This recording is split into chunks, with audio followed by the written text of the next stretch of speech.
Hello, welcome back to my channel, A Little Bit of Everything, where I talk about a little bit of everything. So, a few weeks ago, there was just rumors going around that Taylor Swift and her boyfriend of almost 6 years, Joe Alwyn, had become engaged.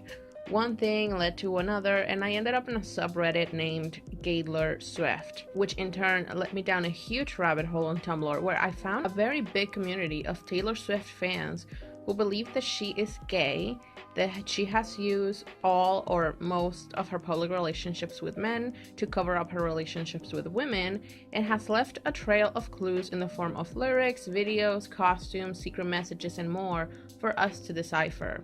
So, in today's video, I want to take a look at the supposed relationships between Taylor and other women and the clues or proof that people have for them. But before we begin, let's talk about what is a beard. A beard is a person, male or female, that gets hired to have a fake relationship with a celebrity in order to conceal said celebrity's real sexuality. This was very common during the time where the Hays Code was still in practice and homosexuality was grounds for blacklisting an actor.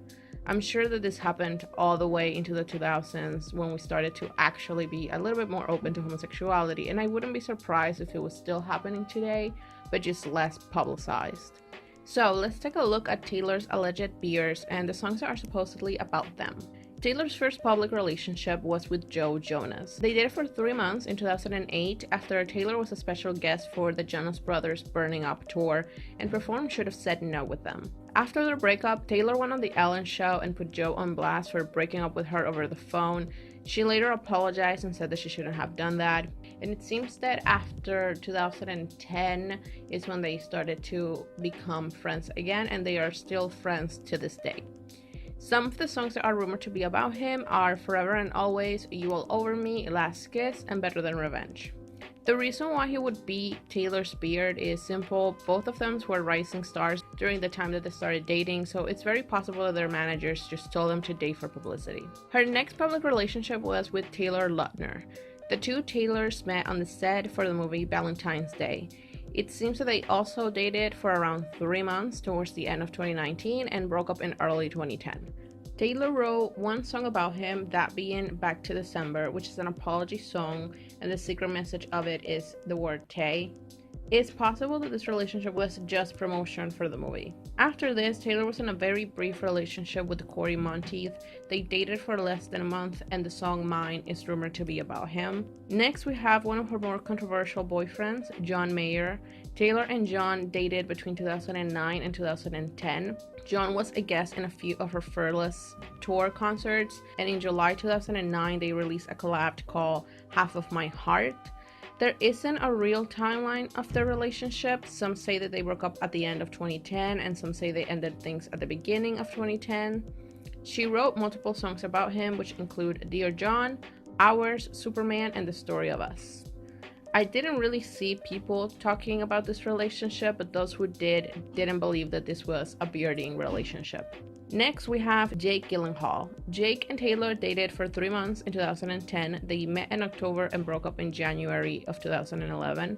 Something I think is interesting is that the relationship wasn't really public, and it seems that that is one of the reasons why they didn't really last, because he was trying to hide it, which to some Gaylors meant that the relationship was fake because they did have that one pub walk. So it's possible that Jake wasn't really down to do more than the bare minimum for a fake relationship, aka a single pop walk, and thus the relationship ended. Also, this relationship happened when he was promoting a movie and only lasted 3 months, which is a pattern that will continue to happen until 2015. Some of the songs that are said to be about him are We Are Never Ever Getting Back Together, All Too Well, Better Men, I Almost Do, State of Grace, The Moment I Knew, and I Bet You Think About Me. Moving on, we have Connor Kennedy. Connor and Taylor met in July 2012 in Sport and dated for around 2 months. The relationship was a bit controversial because Connor was 18 and Taylor was 23. They met right after his mother committed suicide. There were rumors that she would sign him off of his boarding school on the weekends. They were papped on his mother's grave, and she bought a $5 million house literally next to his family house. The songs that are rumored to be about him are Begin Again and Starlight, which is about Ethel and Robert Kennedy. Taylor also hinted at Everything Has Changed being about Connor, but that is not possible because the song was recorded in May of 2012, which means it would have been written in the beginning of the year or even earlier than that, and like I said, they met on July. I honestly want to believe that this relationship was fake because all of this is too much for a 3-month-long relationship with an 18-year-old boy, but I don't really find any reason why he would be a beer for her. I read one person saying that the Kennedys got a real estate deal out of it, but I don't really know what that means because while Taylor did sell her house after the breakup, she didn't sell it to the Kennedys. Next, we have Harry Styles. Taylor and Harry dated for 3 months from October 2012 to January 2013. An alleged friend of Taylor's told Vanity Fair that he chased her and wore her down for a year before they started dating. When they got together, a photo of him kissing a girl resurfaced and they broke up, but then they got back together and then Taylor decided to end things for good because she didn't trust him. Harry's representative denied this story. The songs that are rumored to be about him are Out of the Woods, in which she references an accident that they had while dating, I Know Places, and Clean. The most popular song that is supposedly about him is I Knew You Were Trouble, because in the video, the model has the same ship tattoo as Harry. However, it seems that the music video was recorded on November 18th, 2012, and Harry got the tattoo on December 18th, which is 4 days after the video came out. The reason for bearding would be publicity for both parties. Also, it seems that some Gaylors also believe in Larry, so they think that they were bearding for each other to hide their relationships. Now, Taylor's longest relationship up until that point was with Calvin Harris. Calvin and Taylor dated for around a year and a half, from February 2015 to June 2016. In 2018, Calvin made some tweets talking about how he grew a beard in order to be taken seriously by the Academy, but even though he did get nominated for a Grammy, he didn't win, so the beard didn't work like he thought it would. Gaylors on Reddit interpreted this as him saying that he was Taylor's beard, but I think this might be a reach since he did grow a beard. The reason for bearding would be publicity, but also some Gaylors believe that she dated him for so long because she was trying to change her reputation. Up until this point, all of her relationships had lasted no more than 3 months, and Taylor was widely mocked for not being able to keep a man. So this relationship was created to put an end to that narrative. Now, Tom Hiddleston. Tom and Taylor met in May 2016 during the Met Gala, and they started dating on July after her breakup with Calvin Harris and broke up in September. This relationship was pretty much universally mocked by the media for how public and over the top it was, and I don't know a single person, Gaylor or not, who believes this was much more than a PR stunt. The song that is supposedly about him is Getaway Car. Last but certainly not least is Joe Alwyn. Joe and Taylor also met in May 2016 at the Met Gala, and they started dating around October. They have been dating now for almost 6 years, and the songs that are supposedly about him are pretty much every happy love song from Reputation, Lover, Folklore, and Evermore. Some believe that he's also gay. There's a whole Tumblr account dedicated to that.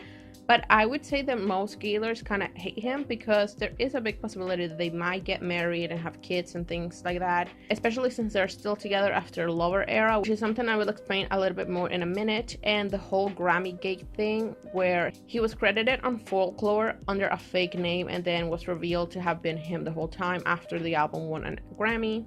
Gaylors don't believe that he actually wrote the album and think that this is just part of their bearding contract. The reason why he would beard for her is, again, publicity for his acting career. So now that we're done talking about Taylor's alleged beards, let's go and talk about her alleged girlfriends.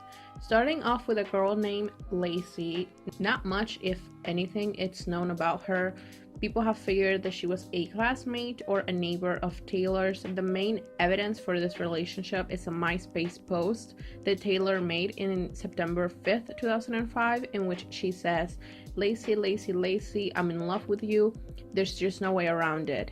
Nothing else is known about her or her relationship with Taylor. Next, we have a girl named Kelsey Morris. Kelsey and Taylor were schoolmates. Their relationship lasted a little bit less than a year, between September 2005 and July 2006. The proof of their relationship is once again MySpace posts from Taylor.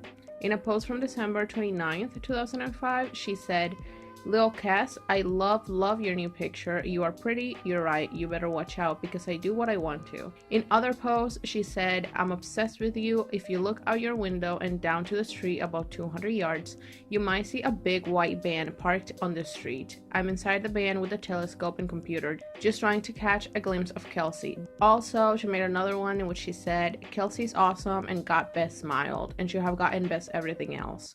Ha ha ha, I love you. They hang out together during their prom, and Taylor made a post saying, this is you, Kelsey, quite obviously staring at my boobs. Next, we have one of the more popular relationships in the Gaylor fandom, and that is with Emily Poe. Emily and Taylor met in 2006 when Taylor was 16 and Emily was 21. Emily auditioned to be Taylor's fiddle player during her senior year of college at Belmore University in Nashville and was part of her band for 2 years. In July 22, 2006, Taylor mentioned Emily for the first time in her diary entries, saying, I have my little post too now, Emily and Todd. Emily is my fiddle player. She's 21 and absolutely adorable, and it's awesome. After every show, there's always a little group of people waiting for her autograph. She's that good. On July 24th, 2006, Emily performed with Taylor for the first time at the Whiskey Go-Go, and while introducing Emily, Taylor said, This is Emily over here on fiddle. Now, Emily has a boyfriend, but she has agreed that what happens in LA stays there. Taylor and Emily became pretty close pretty fast. I'm sure that them being the only two women on tour had something to do with it. Taylor said in one of her journal entries that she and Emily would watch CSI, Law & Order, and Grey's Anatomy together while on tour. She said, so life on the road is awesome. For me, it contains mainly crime-solving shows, such as CSI and Law & Order SVU, making sandwiches, going running at local gyms, Emily and I trying to figure out how to use the complicated gym equipment, Emily and I eventually completely giving up and accepting the fact that we will never know how to use anything in the gym except a treadmill. On June 1st, 2007, Emily turned 22. In May or June, Taylor posted a video dedicated to Emily on her MySpace. On the 28th second, there's a letter that says, Emily, I feel as if our relationship has been taken to the next level over the past few months, and with much contemplation, I've decided I would bestow upon you one of my prized possessions, my flamingo bandana. This is a third-generation family heirloom, and I suggest you frame it. I think it would look perfect in your apartment with your cat pillows. Enjoy. During Halloween that year, Taylor and Emily dressed up as the country duo The Wreckers, with Taylor as Michelle Branch and Emily as Jessica Harp. In November, Taylor mentioned Emily for the last time on a journal entry by saying, we decided to get Rodney out of love and thought it would be best for Emily and I to dress up as devils and run out on stage during If You're Going Through Hell. How everyone in my band ended up on stage in the most freak show-esque costumes I've ever seen, I don't know. In November, Emily performed with Taylor for the last time during her first CMT performance. Emily attended Taylor's 18th birthday. She can be seen in the music video for the song Beautiful Eyes, which had footage from that party. Emily worked for Taylor until January 2008. Roughly around the same time, Taylor parted ways with her manager Rick Barker. He was replaced by Robert Alien, with whom she established 13 Management. The official reason given for Emily leaving Taylor's band was that she left to finish her education, which she did do and ended up becoming a lawyer. However, the Gaylor theory is that she was fired or encouraged to pursue other interests by Taylor's management due to the nature of her relationship with Taylor. This theory is backed by a 2011 pop-up version of the Our Song music video, in which it stated that Emily was fired without notice and that Taylor never spoke to her again, and that the song Breathe was about Emily. The whole video was kind of alluding to Taylor and Emily being more than friends. However, there seems to be some Gaylors who believe that this was just a one-sided love from Taylor to Emily and that nothing romantic happened between them. Some of the songs that are allegedly about Emily are as follows. The next song is Stay Beautiful. The secret message for the song is Shake and Bake, which is Emily's nickname, according to the debut album Monologue, in which Taylor says, I love everyone who helped put this album together. Scott Bruschetta for believing in me and actually doing something about it. Shake and Bake, Radio Man, This Is How We Roll. First, we have the song Fearless. The second message of the song is I loved you before I met you. Going by the Lover Diaries, it was written around the same time she met Emily.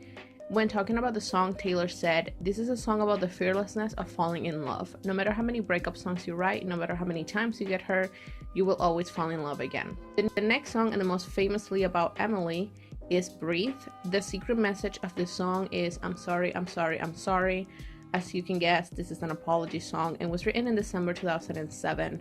When talking about the song, Taylor said, "It was total therapy because I came in and I was like, look, one of my best friends I'm gonna have to not see anymore, and it's not gonna be a part of what I do. It's the hardest thing to go through. It's crazy listening to the song because you would think it's about a relationship, and it's really about losing a friend and having a fallout." Emily pretty much confirmed that this was about her in 2007 by saying on a Facebook post, "I guess the rumors are true. You should be careful or Taylor Swift will write a song about you." A friend of hers commented saying that they needed to listen to the lyrics of the song Breathe, and Emily said that she did too. The next song is Love Story. The secret message of the song is, "Someday I'll find this." This song is a retelling of the Romeo and Juliet story in which they end up together. Pretty easy to connect this to Taylor and Emily since the relationship would have been prohibited, not only because they would have been gay, but also because of the age gap between her and Taylor. And Taylor says she hopes that she can have her happy ending someday, which she obviously didn't get with Emily. Next, we have The Way I Love You. The secret message is, "We can't go back." The song is about being in a relationship with a guy who's really perfect, but you still want to relationship, which is explosive, but you know you can't go back to it. Something that we point out is that during the chorus, Taylor uses the pronouns he to refer to her ex instead of him, which she does in the rest of the song. Next, we have Mine. The secret message is Toby. Like I said, this song is rumored to be about Corey Monteith, but Gaylors think that the first verse might be about Emily. In it, Taylor sings, "You were in college, working part-time, waiting tables. Left a small town, never looked back. I was a fly risk with a fear of falling, wondering why we bother with love if it never lasts." Next, we have Sparks Fly. Even though this song wouldn't be released until her third album in 2010, it was written when she was 16. She performed it in 2007, and she thought of putting it in the Fearless album. One of the lines in the song is, "And I fell in love in an empty bar," which could be a recall to their first performance together. The last song that is supposedly about Emily is Back to December. Like I said before, this song is widely believed to be an apology to Taylor Lautner since the secret message is Tay, and they ended their relationship in January 2010. However, I read that the secret message might be the nickname that Emily had for Taylor, and the relationship between Emily and Taylor also ended in January. The next girl that Taylor has been linked with is Kellie Pickler. Kellie is an American Idol finalist. She's a country singer and an actress. She and Taylor released their debut albums within a week of each other and met in 2007 when both were opening acts for Brad Paisley on his Bonfires and Amplifiers tour when Taylor was 17 and Kellie was 20. They became really close during the beginning of their careers. In December 2007, they went to a Nashville Predators hockey game with Carrie Underwood. Taylor and Kellie spent New Year's Eve together. According to an interview Taylor gave to People, they spent the day baking cookies and Taylor taught her the Soulja Boy dance in her kitchen. In 2008, Taylor said that Kellie was like a sister, and Kellie said that Taylor was her closest friend and that Taylor was the only person who knew that she was depressed. In the summer of 2008, Taylor started to date Joe Jonas, and she said in an interview that Kellie would delete the phone numbers of guys she thought were bad for Taylor from her phone. On December 1st, 2008, Kellie's single Best Day of Your Life comes out with Taylor as a co-writer, backup vocalist, and both being in the music video. From April 2009 to June 2010, Kellie opened for Taylor on both parts of the Fearless tour. On June 2009, Kellie and Taylor had a joint interview in which they sound very close. Kellie says, "I really cherished the small things, but we're not doing anything but enjoying each other's company." And Taylor said, "I can trust Kellie with all my secrets." On June 28th, 2009, Taylor congratulated Kellie on her birthday through Twitter. On August 2nd, 2009, Taylor tweeted at her, thanking her for listening to her CD and telling her that she misses her and wishes that she were there. On October 2009, Kellie pranks Taylor by hiding in her piano on stage during a Fearless show in Minneapolis and wearing a clown mask. She then kisses Taylor on the cheek and says, "I love you," before leaving. Around this time is when Taylor started to publicly date Taylor Lautner. By April 2010, during the part 2 of the Fearless tour, things seem to have cooled between the two when Kellie tells The Boot that she barely sees Taylor, only in passing going on stage, and that she has no idea who Taylor is rumored to be dating, which was Corey Monteith. In 2016, Kellie said that she and Taylor were still friends, but that she wasn't part of the squad. It's unknown or untheorized what, if any, songs are about her. Next, we have Julianne Hough.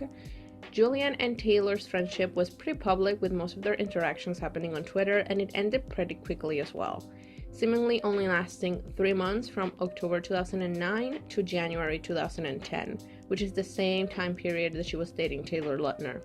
Taylor and Julianne met in 2008 when the two of them, alongside Kellie Pickler, were hosting a music festival for the CMAs. Then in 2009, Julianne and Taylor attended Katy Perry's paint-themed birthday party. On October 24th, 2009, Taylor has Julianne's initials on her dress and Julianne has Taylor's initials on her pants. They tweeted at each other about the party the next day. On October 27th, Taylor, Selena, and Kellie had dinner together, and Kellie invited Taylor to the Michael Jackson movie premiere, which happened the next day. On November 11th, 2009, the CMT Awards take place. Taylor performs and wins an award, and Julianne congratulates her on Twitter.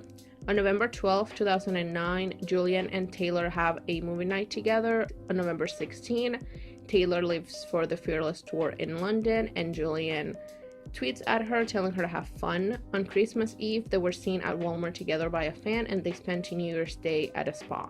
On January 27th, Taylor and Julianne attended the same cancer charity event together. This is the last time they were seen together, and it's also unknown or untheorized what, if any, songs are about her. Next, we have Elizabeth Huett. Elizabeth and Taylor met for the first time during a fan meeting in 2006. Then, on July 31st, 2007, Taylor performed at the Orange County Fair in Costa Mesa, California, and Liz met her again in a meet and greet. Taylor was 17 and Liz was 20. On May 27th, 2008, Liz turns 21 and moves to Nashville to tour with Taylor. Liz's first performance with Taylor and the agency is at the San Antonio Rodeo on Friday, February 10th, 2009. In February 2009, between the 11th and the 15th, Taylor went to Europe, but Liz didn't go with her and the band. On February 26, 2009, Liz performed with Taylor at Florida's Strawberry Festival. On March 11, 2009, Liz was at Austin's 17th birthday party. On May 30th, Liz sat next to Taylor when she was choosing backup dancers for the tour. 2 of the girls that were selected were on Dancer Wars with Liz. On April 12, 2009, Liz officially joined the agency. On April 27th, Liz went with Taylor to visit Abigail at her university in Kansas. On May 7th, Taylor mentions that she's sharing a room with Liz on the European leg of the tour. On May 8th, Taylor posts the Whisper Hello, I Miss You Quite Terribly blog. In it, Liz features prominently, and in the Liz-heavy portion of the blog, Taylor wears this specific shirt with a key necklace. This is the same outfit that she'll later wear in the I Knew You Were Trouble music video. On May 16, 2009, Taylor performs in Portland, Oregon at the venue called the Rose Garden. Fun fact, Taylor references this venue on the song The Lucky One from the album Red, and the Portland sign outside of it appears on the music video for Wildest Dreams. Between August 24th and November 25th, they are papped a few times. On October 29th, 2009, Taylor films the Roomies sketch for SNL, which could be a parody of Taylor and Liz as roommates during the tour. It seems that this sketch is what caused a lot of people to question if Taylor was gay. This is around the time that Taylor was publicly dating Taylor Lautner. Liz congratulated Taylor on her birthday through Twitter on December 13th.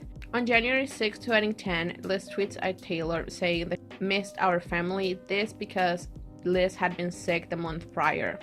On January 9th and 19th, they hang out with other friends, and on January 23rd, they go back on tour.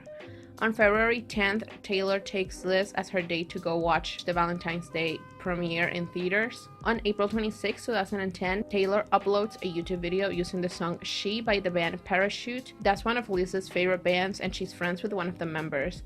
The full title of the song is She for Liz. On April 30th, Liz congratulates her boyfriend Jason for his birthday on Twitter. I think they had started dating maybe a month earlier, but I'm not too sure. In the Journey to Fearless documentary for The Hub, Taylor and Liz bake a cake for a guy she likes and wants to be her boyfriend. Taylor seems supportive of it. It's reasonable to assume that this is referring to Jason. On May 27, 2010, Liz turns 23 and Taylor attends her birthday party. They spent the 4th of July together, and that same day, Liz got flowers from Jason. On October 5th, 2010, during an interview, Taylor says that Liz and Caitlyn had their own rooms on her apartment. On October 14th, 2010, Jason sends Liz flowers while she's at the Speak Now tour rehearsal. Around this time, Taylor started to publicly date Jake Gyllenhaal. On December 29th, 2010, Taylor and Liz are seen walking around in Nashville. This is after the whole birthday debacle between Taylor and Jake, and she does seem kinda sad in this photo. On February 9th, 2011, the Speak Now tour begins, where Taylor, Liz, and Caitlyn perform the Better Than Revenge choreography for the first time. This is a bit different from how they would end up performing it later on, with more of Taylor and Liz interaction.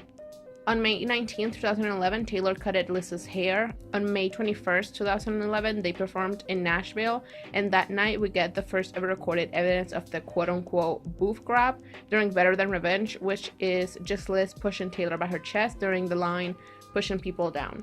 On July 9th, 2011, Liz and her boyfriend break up, and on July 17th, Liz drives around with Taylor and her friend Shay, who seems to be trying to cheat her up after her breakup.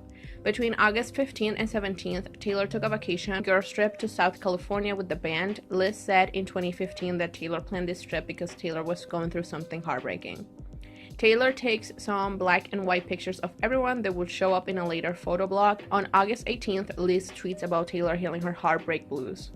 On October 16th, Taylor recommends Liz's YouTube channel and she gets an influx of subscribers. On December 1st, Taylor shoots her Vogue cover where she cuts her bangs at the Bowery Hotel. Her band, including Liz, comes to support her. Liz then congratulated Taylor on her birthday on the 13th. On March 13, 2012, they performed in Melbourne. A fan says that Liz seems toned down while she was performing. The Speak Now tour ends on March 18, 2012. On April 18th, a mutual friend of them called Chantel tweets that she spent the night and early morning hanging out with Taylor and Liz. On May 27th, Liz turned 25 with no interaction between the two. On June 18, 2012, a friend of Liz tweets this at Taylor saying, "Hey, at Taylor Swift 13, you must not have seen me getting my froyo just now. You left without saying hi. At Elizabeth Huett, hashtag be more selective, hashtag I'm engaged now." Between May and July, Liz does some writing and recording of her own music. On August 31st, the We Are Never Ever Getting Back Together music video comes out. All of the agency is there except for Liz, and the next day the news breaks that Liz is leaving the agency and will not be on the Red tour. It seems that there was no bad blood between them at this point because they hung out together on September 20th. On October 22nd of 2012, the Red album is released, and according to a later interview with the photographer who did the Red booklet, Taylor based the concept of the photo shoot on some headshots that they had taken for Liz. On November 19th, 2012, Ali Pulte tweets about listening to two of Liz's demos, Bless Are the Brokenhearted and Damn It, meaning that this last song, which wouldn't be released until 2018, was likely written during the summer of 2012. Some of the lyrics include, "I was driving to town and I passed by a house, the one with the pillars on the porch. I had a sign on the door that said for sale, so what the hell." This song could be about Jason, however, it seems like it might be about Taylor, since Taylor's Nashville house that she bought in 2011 had pillars on the porch. On December 13th, Taylor turns 23 and Liz doesn't congratulate her publicly, which she had done previously. On December 14th, 2012, the music video for I Knew You Were Trouble comes out, and Taylor wears the same shirt that she had worn with Liz in 2009. They wouldn't have any other interactions until December 13th, 2013, day in which Taylor turned 24 and Liz congratulated her on Twitter. On October 2nd, 2014, Claire tweets a throwback Thursday to their Charleston trip, and Liz responds to it. On October 14th, Taylor and Liz tweeted about how much they missed each other. On July 15th, 2015, Liz posted on Facebook that, "Thanks to some really talented friends, I got to record something beautiful today. Can't wait to share this one." The picture attached definitely looks like Taylor, but I don't think the song ever came out. Liz and Taylor both attended the UMG's Grammys after party at the Ace Hotel Theater on February 16th, 2016. Liz also congratulated Taylor on her birthday in 2016, where she said she had been an amazing friend to her and that she considered her family, with a picture from the Charleston trip. Liz continued to tweet at Taylor whenever she had a release, congratulating her on her birthday, so it seems that whatever bad blood they might have had when she first left is long gone by now. Some of the songs that are supposedly about Liz are Sparks Fly. The secret message of it is Portland, Oregon, which could be a callback to their performance during the Fearless tour, and when the song is edited, she changes brown eyes to green eyes. Next, we have Mine. It's possible that this song was inspired by this relationship. It was written during the Fearless tour, so it is a possibility. Next is The Story of Us. The secret message of the song is CMT Awards. Taylor performed there in 2009 without Liz or the rest of the band. The next song is Back to December. This is basically the same theory as with Emily, Tay being something that Liz called Taylor multiple times in different tweets, so it could be about her.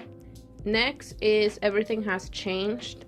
In the official lyrics, Taylor sings, "All I feel in my stomach is butterflies, the beautiful kind." But in the original lyrics, she sang, "All I feel in my stomach is butterflies for a Gemini." And she mentions the word Gemini again in another part of the song, and Liz is the only Gemini that she's been linked to. And the last song that is rumored to be about Liz is The Last Time.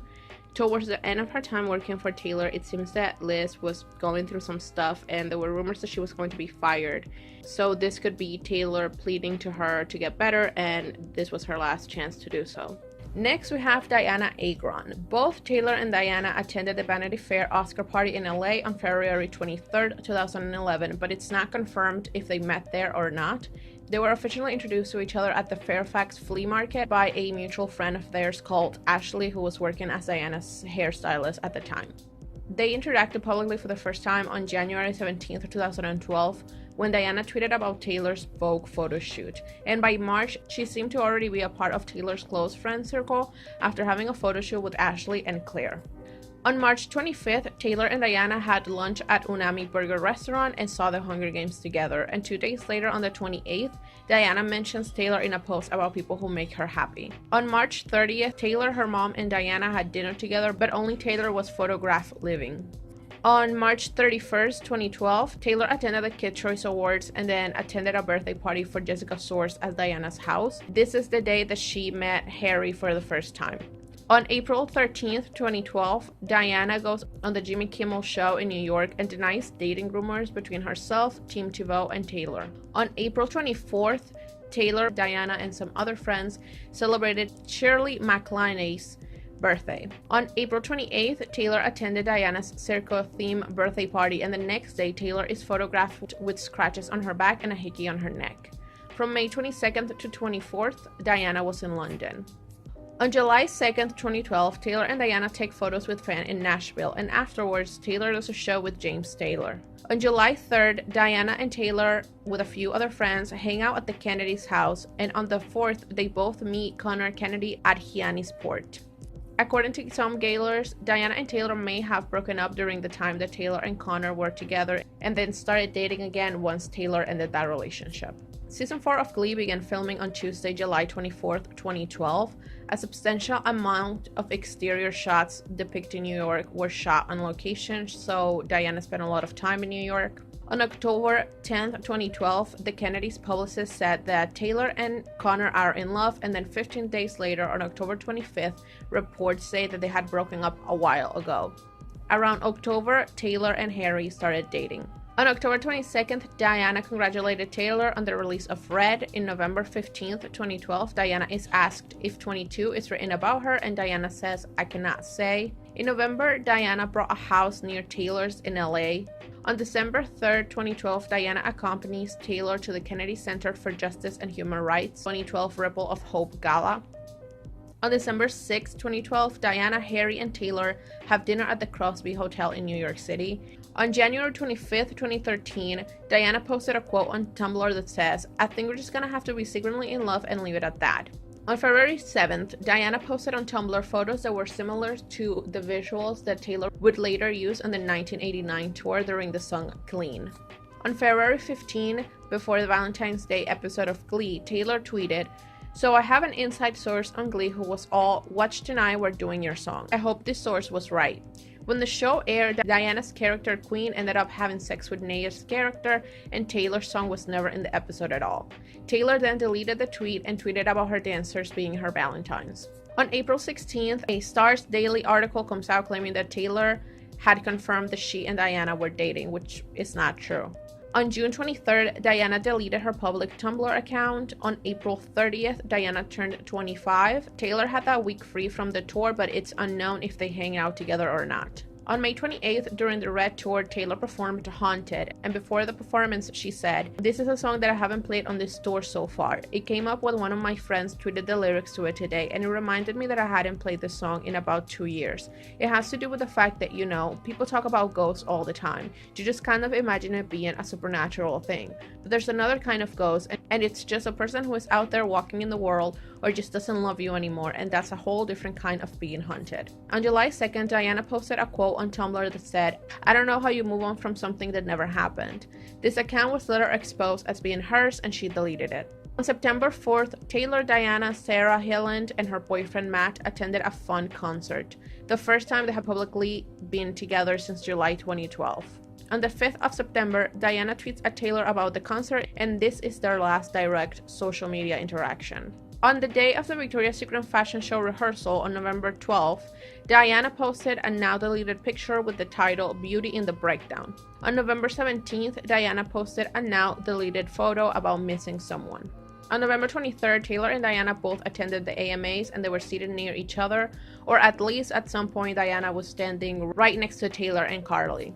On December 27th, the writer for the show The Originals, Karina McKenzie, tweeted that 1989 was about Diana. On January 5th, 2015, Taylor likes a Twitter post with a GIF of a Diana interview where Diana is asked about her future, and she says, "Just keep going, and if not, I can just go on the road with Taylor and carry her bags." On February 14th, the day following Taylor and Karlie's Vogue release on Valentine's Day, Diana posted a bleeding heart avatar to social media with the caption 143, "Remember those days." 143 is code for "I love you." Diana started dating Winston on July 2015, and on January 18th, 2016, their engagement was announced. They got married in October of 2016. In 2016 also, Diana put her LA house up for sale. On February 24th, 2019, Diana attends the Vanity Fair Oscar party. Taylor also attended, accompanied by Joe Alwyn, Marta Hunt, Camila Cabello, and Matthew Hussey. The theories for the breakup that I have seen are that either Diana proposed to Taylor and she said no, or Diana proposed to Taylor and she said yes and then was convinced by her team to end their engagement. Some also seem to believe that they might have reconnected in 2020 due to a song that they think is about her. Some of the songs that are rumored to be about Diana are 22, which is a bit of a cheat. The secret message is Ashley, Diana, Claire, and Selena, who were her close friends at the time. Taylor said that she wrote this song to celebrate her 22nd birthday since her previous one wasn't good. Some of the original lyrics that were later changed read, "Sometimes it hits me, we're moving quickly towards something hazy, a future I can't see. Let's break the old rules while we're 22. You look like bad news, I've gotta have you." Next is Holy Ground. There is a line in the song that says, "I left a note on the door with a joke we'd made, and that was the first day." On Diana's birthday in 2012, Taylor wrote on her door a message that said, "I'm a little kitten and I need to nurse because I'm a runt and I'm likely to fall victim to predators." Next is Everything Has Changed. The secret message is Hyannis Port, which is the place where Taylor met Connor. However, in the booklet, the secret note is spelled Hyannis Port, a purposeful error. So if you read it like that, the Ian in Diana and in Hyannis sound the same. Next, we have We Are Never Ever Getting Back Together. It's possible that she wasn't the inspiration for the lyrics, but during the performance of this song, Taylor wore a circus ringleader outfit, and Diana's birthday party was circus themed. Next is Come Back, Be Here. Taylor said that this song was about a relationship where your partner has to go away for work and you want them to be there with you. This could have been potentially written while Diana spent some time in London and New York for work, since both cities are referenced in the song. Next, we have Begin Again. One of the lines says, I think it's strange that you think I'm funny because he never did. And Dianna referenced laughing at Taylor's jokes in some tweets. Another line is, you say you never met one girl who had as many James Taylor's records as you, but I do. And Taylor had a performance with James Taylor around the time that the two still had a relationship.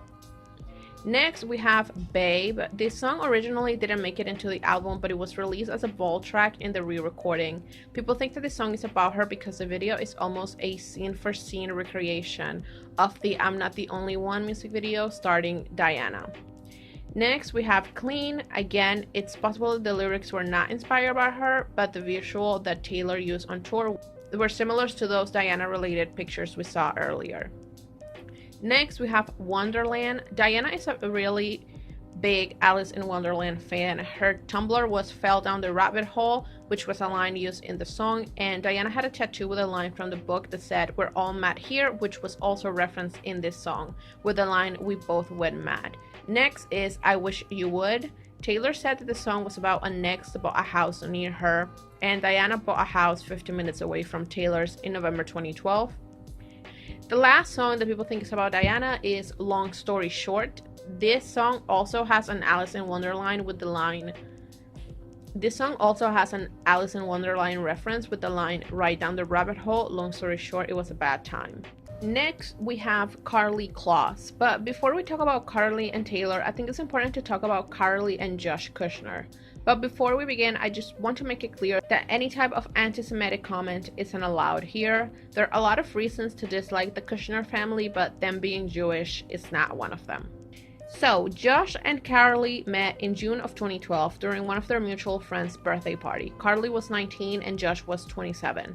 On November 8th, 2012, the first rumors about them dating started after the Victoria's Secret fashion show when US Weekly reported, after walking the runway in several super skimpy setups, the flawless American-born supermodel, 20, hit an after-party with a very lucky guy on her arm. New York City-based investor Joshua Kushner. The 27-year-old Instagram investor seemed nervous and shy around everyone but handled it well. However, before this, they had gone on a vacation with Instagram's founder in August and attended a Halloween party in a couple's costume. So maybe around that time is when they actually started dating. On November 19th, 2012, they attended their first event together. On November 27th, 2012, Karlie bought her West Village place, and the Daily Mail writes for the first time about them, saying, the move also means that she will be close to her rumored boyfriend, 27-year-old Joshua Kushner.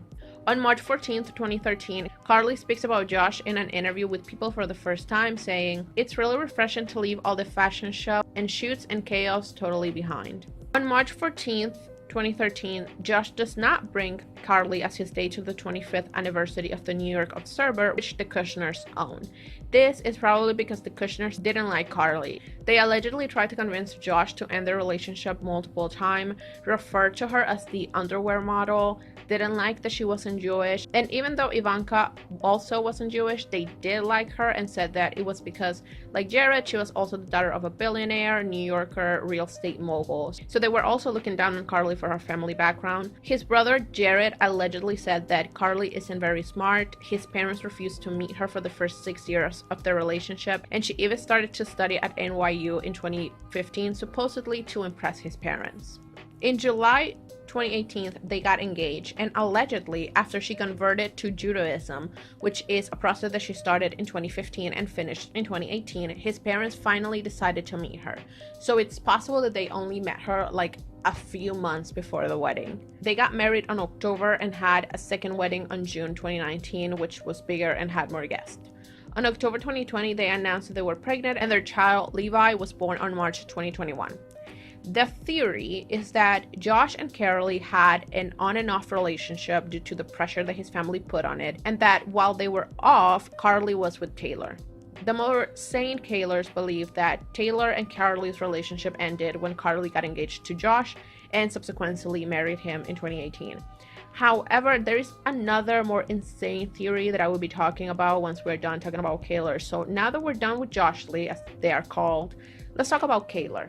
So, Taylor and Karlie both attended Roberto Cavalli's 40th anniversary party on September 29, 2010 in Paris. On May 1st, 2011, both of them attended the Met Gala, and around September 2011, Taylor attended a fashion show at which Karlie walked. During her December 1st, 2011 Vogue interview, Taylor said that she loved Karlie and that she wanted to bake cookies with her after seeing a photo of her, and Karlie then tweeted at her on January 17th. On September 7, 2012, Karlie confirmed that she and Taylor met at the 2011 Met Gala on an interview with Teen Vogue. On May 5, 2012, both Taylor and Karlie attended the Met Gala once again. On November 13th, the Victoria's Secret fashion show was recorded, and there were a lot of interactions between the two, as well as Taylor with other models. On December 3rd, 2013, Karlie posts a picture with Taylor from the fashion show on Instagram. On December 10th, the Victoria's Secret fashion show airs, and Karlie does an interview gushing about Taylor. Karlie also posts the photo that she had posted on Instagram on her Twitter on December 11th, and a video of Taylor performing on Instagram. It's rumored that in January 2014, Karlie attended Taylor's mom's birthday party because during a secret session for 1989 in 2014, fans reported that there was a picture of Karlie, Taylor, and her mom with a cake hanging up, and they were all in winter attire. On March 1st, 2014, Taylor and Karlie attended the Weinstein's Company pre-Oscar party, and the next day the Vanity Fair Oscar party. According to their future Vogue cover interview, this is where they planned the Big Sur trip. On March 6th, they took the Big Sur trip. I don't think the date is officially known, but I saw Gaylor shippers celebrating the anniversary on this date. It was discovered that the place they stayed can only be accessed if you stay there and there's no cell phone service, internet, or TV. On April 3rd, they have lunch at the Butcher's Daughter. During this lunch, Karlie switched seats with Taylor so that the paparazzi wouldn't bother her. They attended the Harry Josh pre-Met Gala on May 4th, and the next day got ready together to attend the ceremony. On June 3rd, 2014, Karlie said that Taylor is single after being asked about Taylor's love life and whether or not she had played matchmaker for Tay. On June 4th, Taylor tears up while singing All Too Well in Jakarta. This is a month after the Met Gala, where Karlie sat with Ivanka and Jared, while Taylor sat in another table. On June 5th, Karlie posted a throwback Thursday picture of herself, Taylor, and Jamie King, caption, "Missing this lovely ladies." Taylor's Red Tour finished on June 12th, and Taylor flew right back to Karlie's house the next day. At the end of June 2014, Taylor takes Karlie to Rhode Island. Josh joined them on June 29th. On July 21st and 22nd, they are seen going to the gym, and on the 30th, they have a girls' night with Karlie's sister, Kimby. On July 31st, one of Karlie's childhood friends, Davis, posted this picture of Taylor, and then they go to an Ingrid Michaelson concert with various other friends. On August 3rd, 2014, Taylor wishes Karlie a happy birthday with this photo. On August 6th, Karlie is papped leaving Taylor's house. On August 9th, an article is posted on the Mail Online saying that Karlie lives with Taylor in Beverly Hills, and it gets taken down at the behest of their teams. Karlie's spokesperson said, "Karlie and Taylor do not live together and have no plans to live together." The Daily Mail did not verify the facts of the story prior to publishing it.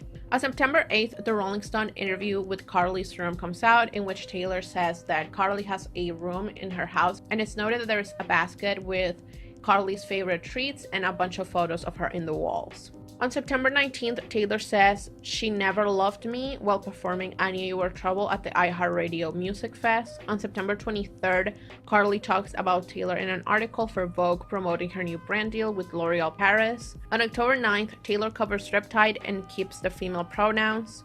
On October 21st, 2014, Taylor posted a picture featuring Karlie and Austin and said that she's a friend who feels like family. On October 26th, Karlie promotes the 1989 release on her Instagram.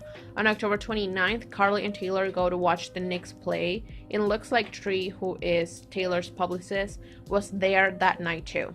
This is also the same week that Taylor was announced as Global Welcome Ambassador to New York. On November 19th, the Gaylor Vogue photo shoot is shot. Various reports later surfaced suggesting that Josh is in attendance on set. On November 23rd, Taylor and Karlie attended the American Music Awards in LA. On December 1st, Karlie talks to E! About how excited her and Taylor are for the Victoria's Secret fashion show and how it's like going to prom. Karlie then talks to Glamour about Taylor and the Victoria's Secret fashion show, saying how excited she is to experience the show with her best friend. On December 2nd, the Victoria's Secret fashion show is recorded, and Karlie posted a picture with Taylor and other angels. The next day, she posted a photo with Taylor and Ariana. She uses the word gorgeous on the caption of both pictures. On December 4th, Karlie posted a picture of her and Taylor at the Victoria's Secret fashion show, captioned, "We never go out of style." And the same day, Kissgate happened. On December 5th, Taylor tweets asking the media to stop accusing her of dating her friends. Because this is the second time this happened, remember that she was also accused publicly of dating Dianna. On December 11th, the Vogue BFF video is filmed, and 3 days later, on December 13th, Taylor turned 25. Kimby and Karlie attended Taylor's Jingle Ball performance, and then they went to Taylor's house to celebrate with the rest of their friends. Completely unrelated to this video, but I was really surprised to see Beyonce and Jay-Z in that photo. On December 15th, Auntie, which is an anonymous gossiper, says that Karlie used Taylor's credit card while shopping after Karlie's card was declined. On December 19th, in an interview with Yahoo Live, Karlie talks about baking cookies with Taylor, and on January 3rd, 2015, Auntie alleges that Karlie and Taylor had a vacation planned for this week, but it's not longer going to happen as Taylor has caught Karlie off. From January 30th to February 1st, they were in Nashville. Taylor and Karlie tried to go undetected at first, but were forced to post on Instagram after this fan picture was taken.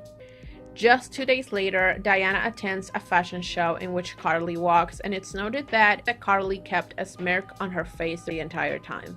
On February 17th, they attended an Oscar de la Renta show. When Taylor was asked why she was in attendance, she declined to comment on her appearance on the show and said, "My publicist would get mad at me." On February 24th, Taylor met Calvin Harris at the Ale Style Awards. She then attended the Naked Heart Foundation Fabulous Fun Hair, which Karlie was hosting. On February 25th, 2015, they attended the Brit Awards, and this is the last time Karlie and Taylor are seen together until June due to Taylor starting the 1989 tour. On May 4th, Karlie attends the Met Gala with Gigi as her date, but she enters the gala with Josh. That same day, Auntie alleges that Karlie was given 1 hour to move out her things out of Tay's apartment, so it seems that people really think that the two are not in good terms at this point. On May 8th, 2015, Karlie posted a photo on Instagram of her and Taylor that was initially captioned "Missing my girl," but a few short minutes after it was changed to "Missing my BFF." On May 17th, the Bad Blood video came out. On June 8th, Gigi posted a picture of Calvin, Karlie, and herself that Taylor apparently took, and for a while they will only be seen in group settings. On June 26th, Kendall Jenner, Cara Delevingne, Gigi Hadid, Lily, and Karlie were Taylor's guests during her performance at Hyde Park. On June 29th, Taylor posted a picture of herself, Calvin, Joe Jonas, Gigi Hadid, and Karlie on Instagram. After this, Taylor liked a post on Tumblr saying that Gaylors were making the girls uncomfortable. This after fans discovered that the paparazzi who had taken photos of them this day had them under the PR tag. On July 10th and 11th, Taylor had 2 performances at the Met Live. Karlie went there straight from Rome to the first night. Taylor also gave Karlie a shout out on stage where she says, "Mostly the changes cannot be attributed to geography. It can only be attributed to the people who came into my life after I moved to New York. So if that's you, pat yourself in the back. I love you so much." Karlie just watched the performance the first night but was on stage for the second. On August 3rd, Taylor congratulated Karlie on her birthday by posting a photo of her and Calvin that Gigi had taken in June. I feel like this is shady. I don't know towards who or why, but it seems shady. On November 23rd, Scooter Braun's projects post, "Welcome to the fam, Karlie Kloss." Karlie allegedly signs up to work under at least a 3-year contract, but continues until at least 2020 for Scooter Braun. However, I did read in another page that Scooter Braun was never Karlie's manager, so I don't really know what the truth is. On December 3rd, 2015, Auntie says that things are bad in Gaylor land and that Karlie had an indiscretion. On December 13th, 2015, Taylor turned 26 and Karlie congratulated her. I think she was in Australia at the time, so they didn't spend the day together. On December 20th, during a concert, Karlie had a whole feature and it was named the Karlie Cam. It was basically just her talking about Taylor. On March 26, 2016, they attended Lady Gaga's 30th birthday party. On April 17, Taylor is in the crowd during Calvin's DJ set on the closing night of Coachella's first weekend, alongside Lorde, Todrick Hall, the Haim sisters, Martha, Saraya, Camilla, and Karlie. On May 2nd, Taylor attends the Met Gala. She's still dating Calvin and meets both Tom Hiddleston and Joe Alwyn. Josh and Karlie are also there. On the 4th of July, Taylor and all of her squad spend the holidays together. Josh is also there. On August 3rd, Taylor FaceTimes Karlie for her birthday and she posts a photo of them together on her Instagram. On August 15th, Karlie defends Taylor from the whole snake Kimye thing, which by this point has been going on for like a month or two. And Karlie said this after an interview of hers was published in which she was asked about Kim, and she said that Kim had always been nice to her and that her best friends were her sister and mom. On September 14th, Karlie is papped in Cornelia Street with Taylor's bodyguards. She's then picked up outside of her apartment on Charles Street by a black car. They go out to the gym and afterwards, Karlie is dropped back home again. On October 13th, Taylor attends an Iliad summer concert at the Bowery Ballroom, not to be confused with the Bowery Hotel, alongside Karlie, Suki, Lily, Dakota Johnson, Cara Delevingne, Zoe Kravitz, and Serena Williams. Joe Alwyn is apparently also seen leaving the venue. On October 23rd, Taylor, Karlie, and others attend Drake's birthday party. Both Karlie and Taylor can be seen with golden tattoos. They went to Lord's birthday party on November 7th, and Karlie posted a photo of the three of them together that Taylor didn't like. This is the last time they would be seen together until 2018. This is almost exactly 3 years from the first time that they were publicly seen together, which has led to some non-Kaylor stans to believe that their friendship might have been a part of a publicity contract for the 1989 era. Not necessarily fake, but it started out as a publicity stunt.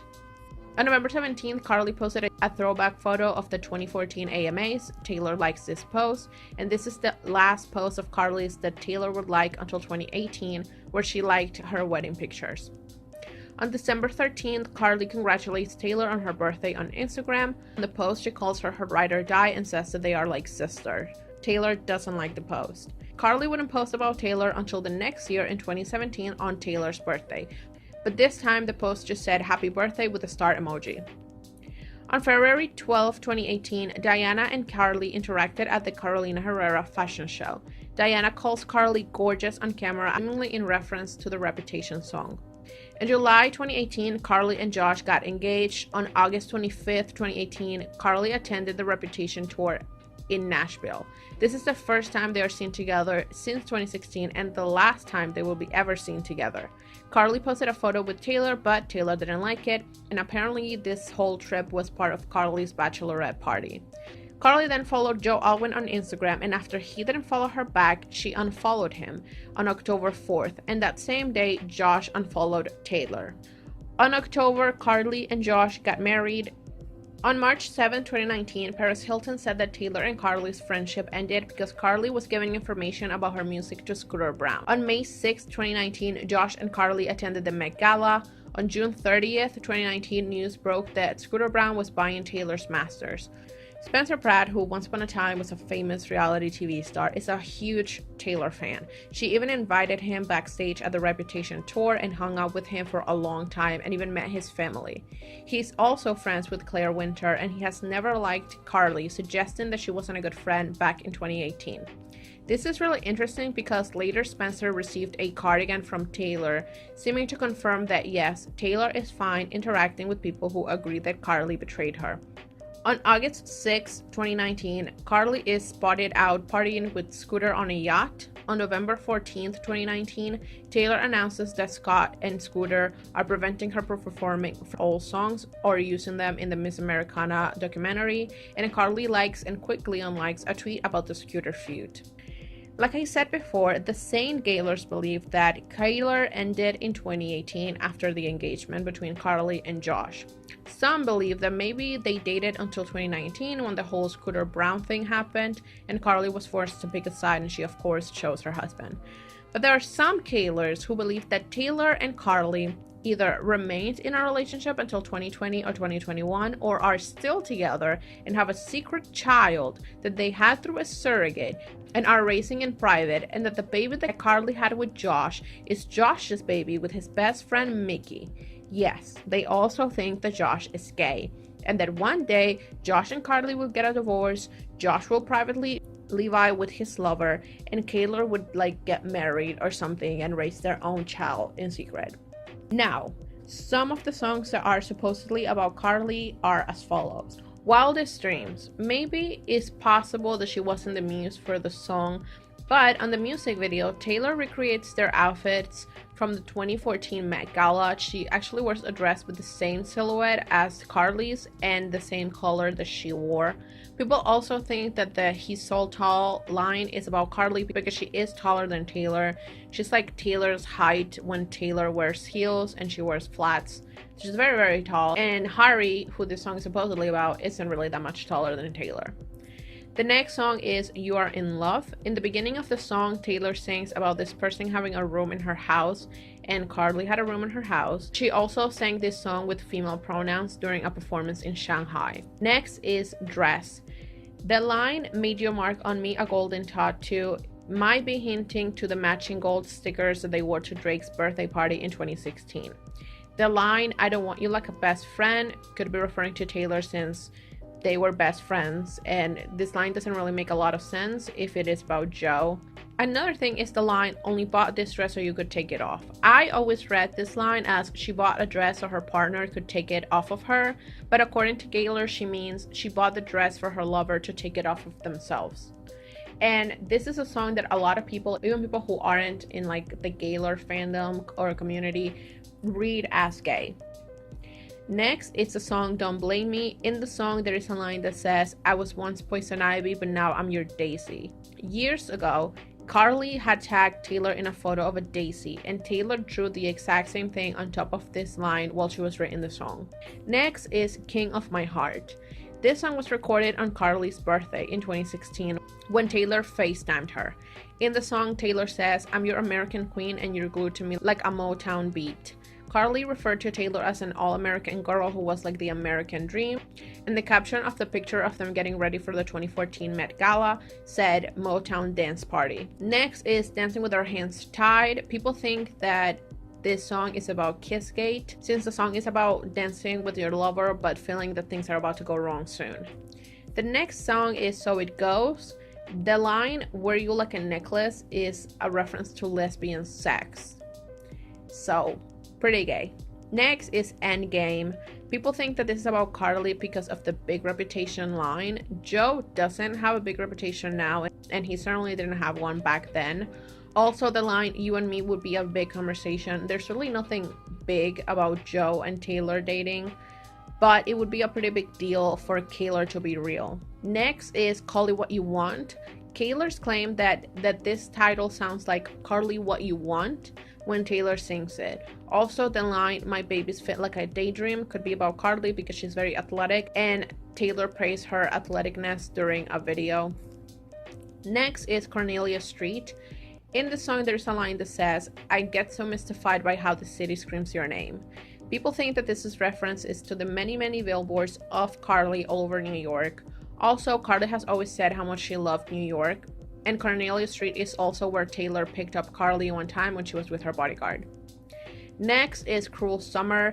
In the song, there's a line that says, "I snuck into the garden gates every night that summer just to steal my faith." And people think that this is in reference to Taylor going into Karlie's West Village house, which she always entered through the garden gate.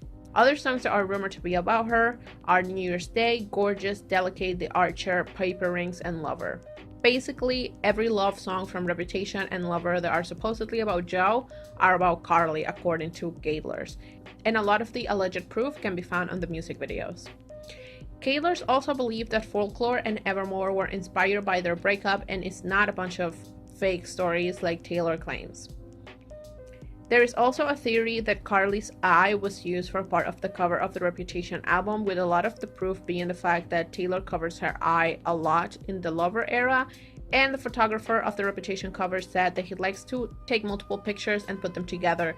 But I think this might be a reach just because of how much Taylor and Karlie look alike. But I will still link the Tumblr post about it if you're interested. Even though I don't personally believe it, it's still an interesting read.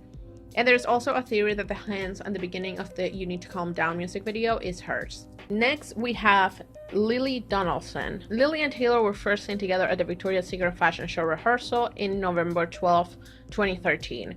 Lily walked during Taylor's performance. On May 5th, 2014, they both attended the Met Gala, and in December 2014, they hang out again during the rehearsal, filming, and after party of the 2014 Victoria's Secret fashion show. On February 24th, 2015, they both attended the Elle Styles Awards where Taylor met Calvin, and then they went to the Naked Heart Foundation Fabulous Fun Fair to support Karlie, who was hosting. On July 19th, Taylor brings Lily and Andrea Pejic, sorry for mispronouncing that, on stage with her. 2 days later, Lily posted a photo of the two with the caption, "Chill Sunday with a friend," with 3 cat emojis. On February 28th, 2016, Taylor and Lily both attended the Vanity Fair's Oscar after party. In April, they both attended Coachella, but I'm not sure if they spent any time together there. On October 12th, Taylor, Lily, and the squad, and allegedly Joe Alwyn as well, go to a private King of Leo concert, then the after party at the Bowery Hotel. On October 13th, Taylor, Lily, and the squad go to have dinner, then to Elliott Summers' concert at the Bowery Ballroom, and Taylor is spotted with a golden tattoo on her neck. Taylor can be seen in the making of a song video for Delicate with the golden tattoo from that night. On October 16th, Lily posted a video of Olivia to her Snapchat. Olivia is Taylor's cat. On October 19th, Cara posted a video of her and Lily on the rooftop of the Cornelia Street house. On October 24th, Taylor posted on Instagram celebrating the 10-year anniversary of her debut album, and Lily commented heart emojis. On October 31st, the squad celebrates Halloween and Kennedy Ray's birthday party at the Cornelia Street apartment. On November 1st, Lily takes a photo with a fan outside of Taylor's apartment after staying the night, and then the same day, Taylor starts following her on Instagram and posts a photo of her and Lily at the Halloween party with a heart emoji. On November 23rd, Lily posted a picture of herself from the Angel Ball, and Taylor commented 13 fire emojis. The next day, Lily and Taylor spent Thanksgiving with family and friends in Rhode Island. Taylor and Todrick performed Part of Your World from The Little Mermaid, which is one of Lily's favorite movies, and Taylor's angel ring can be spotted on her hand, which is a ring that was given to the angels before the Victoria's Secret fashion show that year.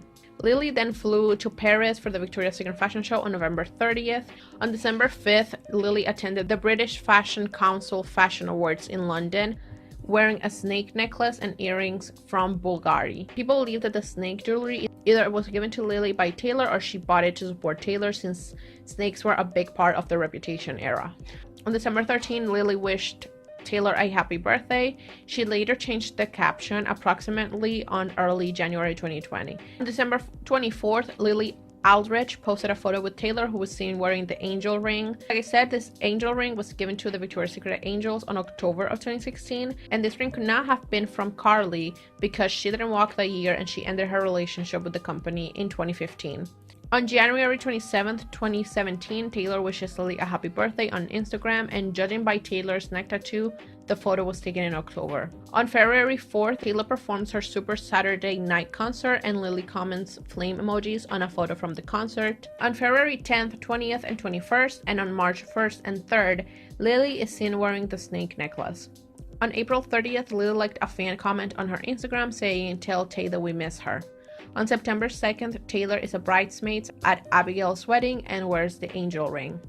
On November 1st, Taylor makes 3 posts about the making of Gorgeous, and Lily likes all of them. On November 10th, Lily promotes Reputation on her Instagram story and saves the story to her butterfly emoji highlights on Instagram, the cover of which is her and Taylor. On December 13th, Lily posted 2 stories for Taylor's birthday. On the June 22nd night of the Reputation tour at Wembley, Lily is in the audience with Suki, and Joe Alwyn is also in attendance with his family. On November 20th is the Reputation Night 1 in Tokyo, and Lily was seen in the audience. Taylor sings I Know Places as a surprise song. On March 14th, Taylor talks about the butterfly migration and makes 2 posts with the butterfly emoji that Lily has associated with her. On April 23rd, during her performance at the Time 100 Gala in New York City, Taylor sings her Midnights during the New Year's Day song performance. On April 25th, Taylor posted a picture of herself captioned with a butterfly emoji. On November 12, 2019, Lily liked a Taylor post about jet lag. On December 4th, Taylor is photographed leaving Stella McCartney's workshop in London wearing the Victoria's Secret angel ring. On December 13th, Lily likes Taylor's post about her birthday. On December 14th, Lily likes a photo of Taylor posing with her birthday cake. On January 27th, The Man is released as a single on Lily's birthday. On June 9th, Taylor accepts the National Music Publishers Association's Songwriting Icon Award.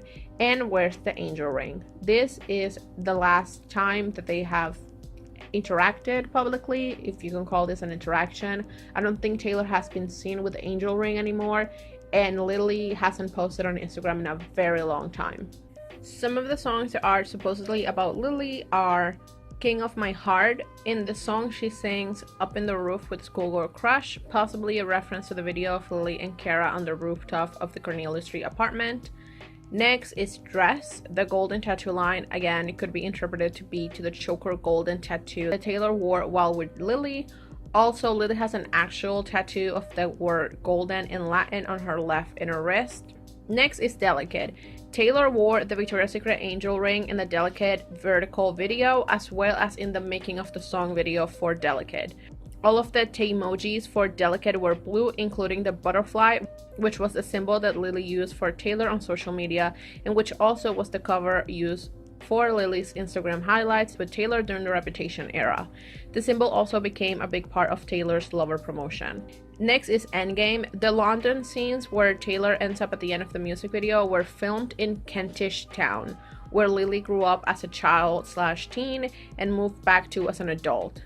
It's within a mile of Taylor's Hampstead place that she rented when she moved to London, and Taylor has been seen in videos and photos wearing the angel ring while in that property. The song also has the lines, I wanna be your first string, I wanna be your A-team, I wanna be your endgame, which could be a reference to Lily's birthday post for Taylor of December 2016. Next is Gorgeous. Lily liked all 3 posts of Taylor's regarding this song and none of her posts about the others. Next is The Man. The song was released as a single on her birthday, and on the song Taylor says, just like Leo in Saint-Tropez, which is a gala that Leonardo DiCaprio holds and that Lily attended in July 2016 before she started spending a lot of time with Taylor in New York. Other songs in Lover are also possibly about her, mainly London Boy, Lover, and Paper Rings. Taylor has also been linked to other women, but I didn't find much evidence for these claims. Some of these are Zoe Kravitz. The two are friends and were isolated in the same place in 2020, and Taylor also helped Zoe to set up a virtual photo shoot. Cara Delevingne. The two lived together at Taylor's Cornelia Street home, and she might have stayed with Cara while she was in London around 2017 or 2018, and they're still friends, as Cara defended Taylor from Justin on Instagram. Some people believe that Enchanted is about Emma Stone's because Taylor said that the song was about a guy that she met in New York after sending him an email, and that's supposedly how she and Emma met, even though I read they met at an award show, so I don't really know. The two were friends for a while, but I'm not sure if they still are. Next is Brie Larson. They probably met at the 2016 Met Gala, and Brie has posted multiple videos covering Taylor's songs and has also liked some tweets about her, but I don't think they have really interacted publicly more than that. The proof for this relationship is them just wearing similar clothing and stuff like that, so I think it's just wishful thinking. I'm sure that there are some other ships, like probably with Selena and Lorde and stuff like that, but they're a very small minority, and I didn't see any comments suggesting this. So now that we're done talking about Taylor's relationships, let's talk about Lover, because the Lover era is pretty important for Gaylor fans. This is the era where Taylor decided to break her long criticized political silence. Taylor finally told the world who she was voting for and what she stood for, after being heavily criticized for remaining silent in 2016. Of course, because of this, Taylor was also criticized, saying that she was only doing it for publicity, to better her image, and to get into Hollywood. But for Gaylors, this was a clear indictment that not only Taylor was gay, but she was ready to come out. Starting off the era, the first single was Me, which came out on April 26, 2019, which also happens to be Lesbian Visibility Day. While performing New Year's Day at the Times 100 Gala 3 days earlier, she said, I want her midnights 2 times during the song. On the cover of the Entertainment Weekly magazine on May 9th, Taylor is seen wearing a Pride pin. During the first day of Pride Month, Taylor took to Instagram to post a copy of the letter that she sent to Senator Alexander in regards to the Equality Act that the House passed and donated to GLAAD. She also gave a Pride speech during her Wango Tango performance. On June 14th, You Need to Calm Down came out as the second single. The song has a very strong anti-homophobia message, and in the video there are many LGBTQ+ celebrities as well as drag queens. All of this led to Gaylor's believing that she was gay and that she was going to come out. And they think that the reason she didn't is because of 3 reasons. A, she broke up with Karlie. B, the pushback that she got for speaking in favor of LGBTQ plus rights. And C, Scooter Braun bought her masters. So the theory is that Taylor knew that if she came out, this was going to drive a lot of traffic to her discography because people now are gonna be trying to find out who's the real inspiration behind the songs.